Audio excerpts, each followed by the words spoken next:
Okay, so I'm going to be talking you through the analysis of this data set, which is the hookup culture study.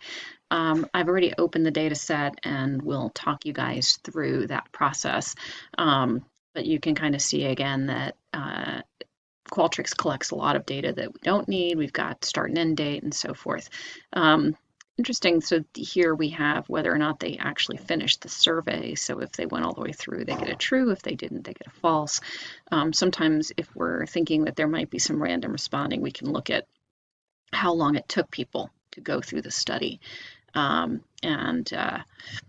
remove anybody who didn't take a reasonable amount of time. So there were about 100 and I'm forgetting already, 172 responses, but obviously not all of them are finished. So we'll have to kind of see what that means in terms of actual data. So if I scroll over, we can see here they said yes. This is basically them saying that they are willing to participate. This is their age, racial ethnic identity, and then are they a member of the trans community? What was their gender identity and so forth? So the first thing we actually need to do is to assign the participants to specific groups. That way, when we go to analyze data, we actually have a categorical variable that specifies which of the experimental or control conditions they happen to be assigned to. So the way that I set up Qualtrics was essentially that each of the vignettes would have a different set of questions associated with it. So 7, 8, and 9 were associated with the feminine vignette. 11, 12, 13 were associated with the masculine, and 15, 16, 17 were associated with the neutral traits. And the advantage of this is that um, basically what we can see here is that if there's missing data, which is basically specified by this little dot here, then the person didn't get that vignette, right? So they had to give me a response. So I knew that they got which vignette they got, but when they responded, then I knew that they either got the neutral, masculine, or feminine one. So I'm going to actually go in here. Actually, I'm going to go to variable view, and I am going to what did I say again? So first set of data was 7, 8, and 9. So I'm going to go to just before 7, and I'm going to right click, and I'm going to insert a variable before that. And I'm going to give it a name. I'm going to call it condition. And you can see that the default is to have a width of 8. We don't really need it to be that wide. I'm going to get rid of decimals because we don't need decimals for that specific variable. So I'm going to make it 4. And this is the experimental condition. This essentially is just giving the variable a name so I know what it is. And now I need to assign variable labels. So I'm going to click on this radio button here on the right-hand side, and I'm going to say that 1 is the feminine condition, and I'm going to click add here.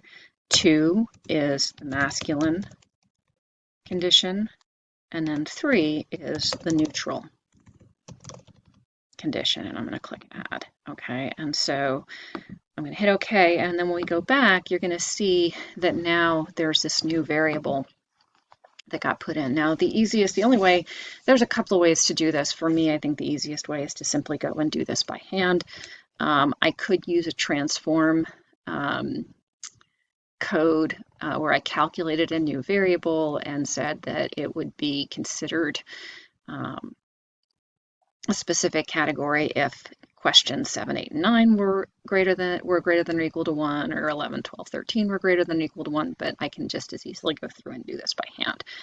So the first two are going to be condition 3. So I'm going to enter 3. Wait, that didn't happen, right? So 3, right? 3. This one is a missing value, so we're not going to enter anything. This one's 2. This one's 1, 3, 1, 2. It's very exciting, right? missing, and then 2. Now, I mean, you could argue that the process of doing this by hand means that I could be making mistakes, and certainly that's a possibility. And so, you know, when you guys do this on your own, it's a good idea for you to double check to make sure that I have assigned this properly. 3, 2, 2. And the other thing that we're going to do after I'm done doing this is we're going to go through and make sure that people answered the question about the characteristics correctly. So I'm not going to worry about whether they got the name correct, because, you know, there's a good chance that people were not paying attention to names. But what I do want to see is that they at least got the question about whether or not the characteristics, right? Because that's that's the critical part of our manipulation. And I guess if someone said relationship, then we should remove those participants as well. So I'm going to turn off this for a minute while I finish, because it's a waste of time on the tape. So I'll be back in a minute.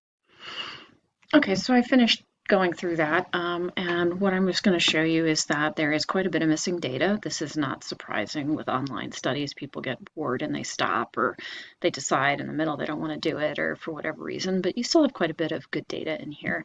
So now the second thing, there's a couple of things that we can think about with regard to this. On the one hand, we certainly don't want to include someone like this here who misrepresented the characteristic, right? Because, I'm sorry, this one here, right, where they got the feminine traits but then selected strong. So we have 2 options with this, and my current preference will be to just remove this person from the data set.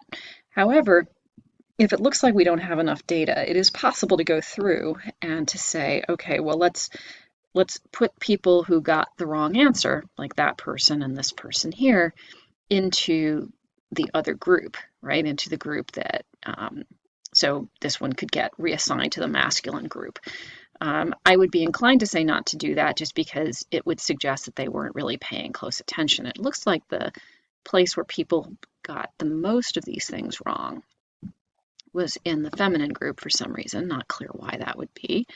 But so we'll be removing some. So it looks like our feminine group might actually be a little bit smaller. Looked like that was the case even with the random assignment. So what I'm going to do is I'm going to go into the variable view for a second, because I want to see what this looks like. And I wanted to see the correct answers, right? So for the first one, gentle, 2 is the correct answer. And then hookup 2 is also the correct answer. In this case, for the second one, 1 is the correct answer. And I'll explain why I need to this. 2 is the correct answer. And then finally, right, so it's 2, 1, and 1. So the reason I want to do this is because I'm going to compute a variable rather than going in and doing this by hand. I'm going to compute a variable. I'm just going to call it MC correct. And what this really is did they get the manipulation check correct? Yes or no? So the answer is for the first one, so did they get, the answer is yes, they did. And I'm going to use a conditional specifier, if, and I'm going to click on include if case satisfies condition. And then I'm going to scroll down to the first question, right? So this is going to be question 7. And the correct answer in this case was 2. Yes, 2. And what were their intentions for using Tinder would be the other one that we're concerned about, and that would also be 2. Yeah, and so basically what this is saying is that if the participant said gentle and hookup, then they should include that as a 1. and I'm going to hit OK. And any new variable that you compute in this way gets put at the end of the thing here, right? So the truth is that all we really want is to specify those people who got the manipulation check answers correct. But we can go through and say, we can also say, did they get it incorrect? So we can go back in and compute. And in this case, we can say MC correct is 0, so meaning they didn't get it correct, if Q7 is equal to 1, and in this case, or Q9 is equal to 1. So 7 is, in this case, they would say, have said strong instead of gentle, and then they would have said relationship, right? And we want to use or because if they got either one of them wrong, we don't want it to be that they had to have gotten both wrong in order to be excluded. And as I said, I think most of them got the hookup part, so based on the title. So we're going to hit continue, and we're going to hit OK again. It's going to ask me, do I want to change the existing variable? I'm going to say yes. And then again, if we scroll over here, what's going to happen is that it's going to change the variable, and it's going to give us a 0 for anyone who got the answer wrong. I'm going to do the same thing now for group 2. Only in this case, for group 2, the correct answers are 1 and 2. So we're going to go transform, compute variable, going to go back into the if, and we're going to clear this out because we're now using a different set. So these were the first 3. And here is, now we want Q11, right? So what are some traits of the person? If you hover over it, it'll actually tell you what that is. In this case, Q11 is equal to 1, and what are their intentions, which should be Q13, and that's equal to 2. We're going to hit continue. Now we need to remember to change that over to 1. So we're going to hit OK.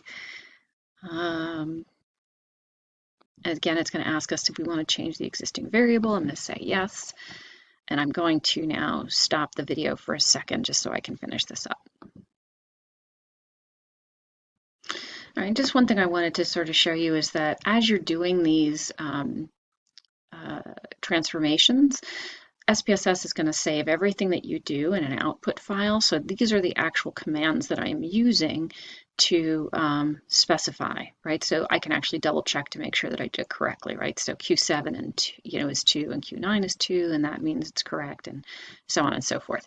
And if we go over here now, we can see that that new variable has been calculated, and there will be some incorrects and some corrects in here.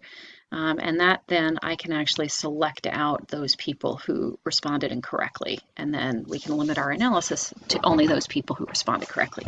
But in order to be sure that I don't forget what I was specifying, same thing here is that in the variable view, SPSS is going to put in the new variable, and here I can again specify a label, which is one is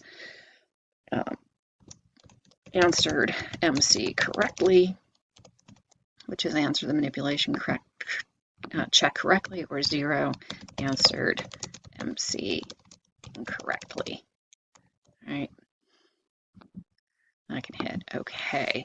And now I can go back if I want, and I can actually get a descriptive statistic. And this is the last thing that's going to be on this tape, just to see what percentage of patients, or participants, sorry, answered, what percentage of patients ended up in the different groups, right? So where's my condition variable?